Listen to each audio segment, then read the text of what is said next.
After a couple of students asked if I could make a tutorial video on the news report, I went into the content and reviewed it and realized how much it didn't give you. So there's a lot of pieces that I want to show you that I filled in that will hopefully show you what the end product should look like, but also the process and how you're doing it. So in Unit 3, Activity 3, you're writing a news report, and it went through the idea of what a news report looks like, and you do the DIC questions. And then it was like, and now write your own news report. So I've changed a little bit and I've added some things. So I just wanted to show you what that is. So Unit 3, Activity 3, which I've also got right up there. So just scrolling down here, you've got your tutorial video, and now it'll look a little bit different because I've changed and altered it. And so it should guide you through the processes, but I wanted to take you through what I've added. So here's your article that you respond to the text and then submit that. And there's a little activity just talking about how news reporters are supposed to stick to the facts. They're not allowed to report, or they shouldn't be reporting their own personal feelings and ideas and objectives. That they should be addressing who they've interviewed and what are the facts that they found out from their investigations. So here is the process of looking at a news report or creating your own news report. What it's giving you here, and this is very similar, they've actually changed it on the literacy test now that you're reading and comprehending a news story as opposed to writing your own. However, we're sticking with this for the purpose of summer school and this particular course. So on the literacy test, what they would have provided you with is a headline, they would have given you a picture, and then some basic facts. And in this particular one, to accompany this picture, and the headline is Ice Storm Leaves Hundreds Without Power in Barrie, and we can connect these two to know what the story is going to be about.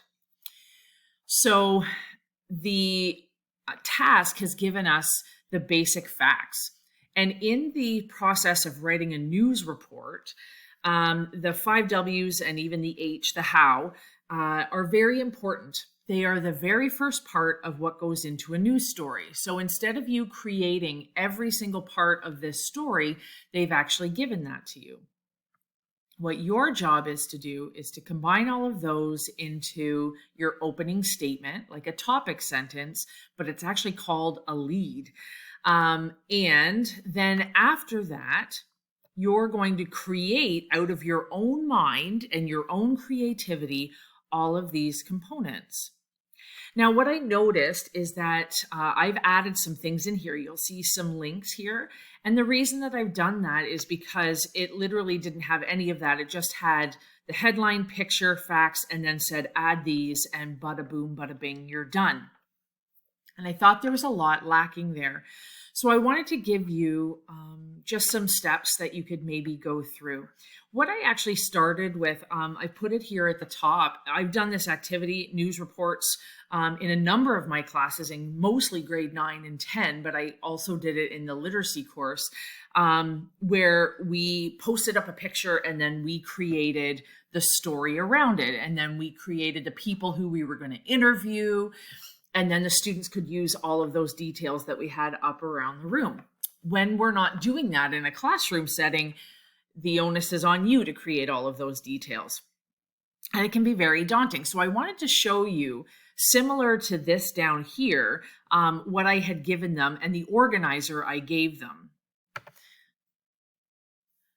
So I always find sort of like a murder scene or crime scene investigation is often the best way, because there seems to be a lot of creativity in creating the story behind why this was. And so the headline is Person Found Dead in Prince Edward County, because that's where I teach.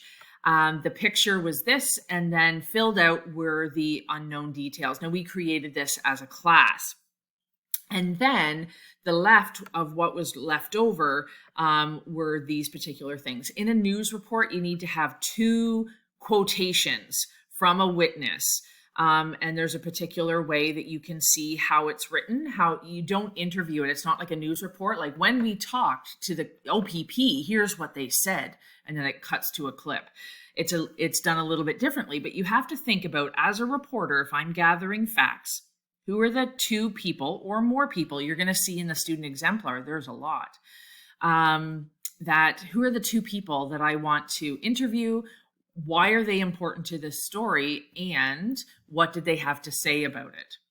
You don't even state what the question was that you asked them, simply what they had to say as you're filling in the context of this story. So you've got the 5 W's in your lead, then you go into your quotations and fill in all that information. And again, you're making all of this up. And then last but not least are like, what's the current situation, or what are the next steps? Okay, so that was the way that we started writing a news report. And you'll actually see down here, I've included that same organizer right here, only it doesn't have that information filled in, it's just blank. So you can use that organizer if it helps you fill out part of this information.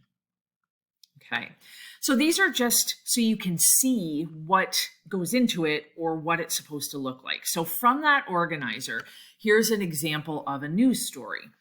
So things that we have are the headline, the byline, the date, the reporter's name. I've got a picture, a caption underneath that picture. So we just took the picture and then put that underneath. And then we took all those 5 W's and the H and we combined it into what's called our lead. So an unknown male, possibly 14 years old, was found dead near the science wing of Prince Edward Collegiate Institute in Picton, Ontario. Experts believe the body has been in this location for some time between June 17th and June 19th. It is uncertain how the body came to rest where it was. Police have suggested the victim was having issues with or at the school. Then we get into our quotations. So this student made up names and the roles that they had and then created the comments. So we had a school counselor, we had an OPP officer, we had another teacher, we had the principal, and we filled in the details as to what unfolded in that day using the quotes from the witnesses who were there. Then we went to just a little bit more details about the next steps as to what's going to go on. And that can be your news story. So based on that organizer, we did the 5 W's and the H, and then we had quotations, and then we just sort of wrapped it up as to what was going on or what was going to be happening. And then that was our completed news story. So again, I've included those at the very top of the news story so that you can take a look at those. So on to our story that we're going to be drafting here is that you've got your headline, your picture, and your 5 W's. So something else that I've included is how do we take all of these points and create 1 to 3 sentences that will help us introduce the lead. So I've included a link right here as to using those details. So I copied and pasted them and then created them into 3 sentences. It took me that much. So out of all those details, I took Barrie, Ontario is feeling the effects of the January ice storm that brought down power lines and stranded hundreds of residences and business owners. What initially started out as a record-breaking rainfall quickly descended into a dangerous situation as temperatures dropped below freezing combined with high winds. Hydro One crews were working to restore power, but it may take several days before full power is restored across the city. So what I did below that is I showed you what detail I took and where I put it into these 3 sentences. And you'll see, like, even in this first one, I used where, when, what, and who. And then the second one, I got into why, and then I went to how. So I just sort of picked and pieced together some of the details. Oh, there's a period in the middle of there.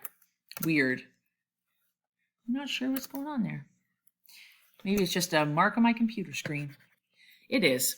And so you can use this lead sentence if that helps you, or you can create your own. But I wanted to make sure that you had something in order to start your own lead and organizer. And if you want to, the organizer is right here. So once you have your lead and you know what your story is going to be about based on the title, the picture, and your key details, your job is to make up the rest of this. So let me know. I know it's a lot. It's a big assignment, and that's why these probably will take you just a little bit of time to read this and answer these and hand those in. I would say the majority of your time is going to be spent creating these details. Most students, when I do this in class, it takes a full period, if not 2 periods. So that would be like 70 minutes. It might take you 1 to 2 hours from beginning to end to hand in this assignment. So I know that's a lot. It's a lot of work. We're building up to the big projects where the next unit is about a series of paragraphs. So we're going to be writing 5-paragraph essays. So the amount of time that these assignments are going to take is increasing. If you find this overwhelming or confusing, don't hesitate to reach out. Going through, I hope that in editing these and providing these for you, that's helped a little bit. Again, I've created the lead. If you want to use that lead, please feel free. I've just put it right there. Just that if you want to cut out a bit of time, I have no problem with that. It's a process that takes a little bit more time than the time that we have. There's the organizer, and just let me know if there's anything I can do.